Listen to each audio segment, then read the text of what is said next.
Hello YouTube, it's Ryan here with Hobbies and Man once again, and today we're going to be doing another first impressions review. Today we're going to be looking at Kuroko'S basketball. Now, I read the first 7 chapters, which are supposed to be the first volume of the series. However, you can't find the series in individual volumes. You can only get it in 2-in-1 editions.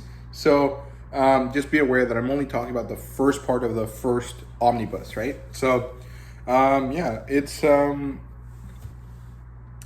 written by Tadatoshi Fujimaki.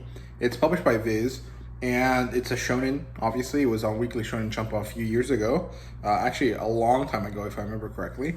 And the genres here are literally just sports, specifically basketball, and that's basically it. There is an adaptation. I think you can watch it on Netflix.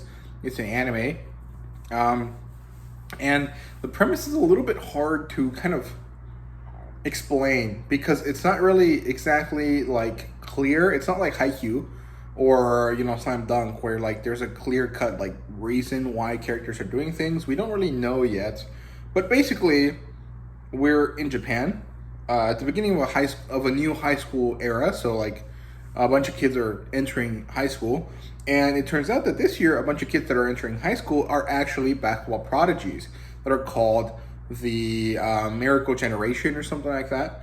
And there was 5 of them because basketball is a 5-man sport, and a secret shadow 6th man that happened to be a really important integral part of their strategy.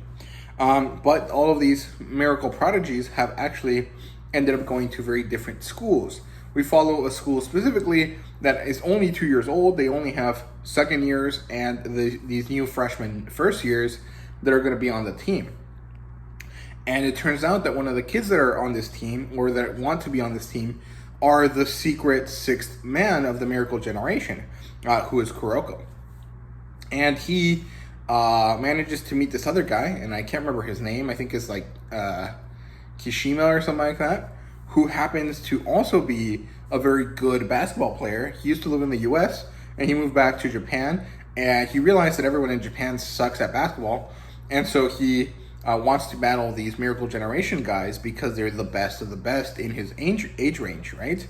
And so Kuroko and this guy don't really hit it off, but eventually they manage to become friendly enough. It's basically the same idea as Hinata and Kageyama, where it's switched. The really crazy badass guy is the one that's doing the scoring, and then the nice guy is the one that's doing the passing or the setting, right? And it's interesting. They turn out to be a really badass pair, and the first volume ends as they're battling against one of these other Miracle Generation guys that goes to another school. And that's basically it. Like, the premise is basically Kuroko plus this other guy wanting to take on the Miracle Generation to be the best. But there's a lot of setup that has to go into that. So it's kind of hard to explain, in my opinion. But that's basically the idea. Kuroko wants to beat the Miracle Generation guys that used to be his teammates. And in order to do so, he's teaming up with this other guy that wants to be the best of the best. And that's all there is. It's basically a battle shonen with powers and everything. But the powers are actually just very specific skill sets that the basketball players happen to have. So Kuroko is able to hide his presence, which is basically just a very good use of misdirection. But it's like almost supernatural how good he is at it. And one of the other Miracle Generation guys is actually really good at copying techniques. So he has like the Sharingan for basketball, which is really funny, but it works really well. I think within the context of like a battle shonen, it works perfectly fine. Within the context of a sports series, maybe not so much. But I think it's fun and it's enjoyable, and I would really like to check out more of it. But it didn't really like manage to hook me completely. Like, it didn't really like grab me like Haikyuu or Blue Lock did. So for now, it's just gonna be on the back burner. I don't know when I'll get back to it. So yeah, that's all I have to say about Kuroko'S basketball. I hope you guys enjoyed the video. If you did, please like, subscribe, and comment down below. Let me know what you thought. And thank you guys very much for watching.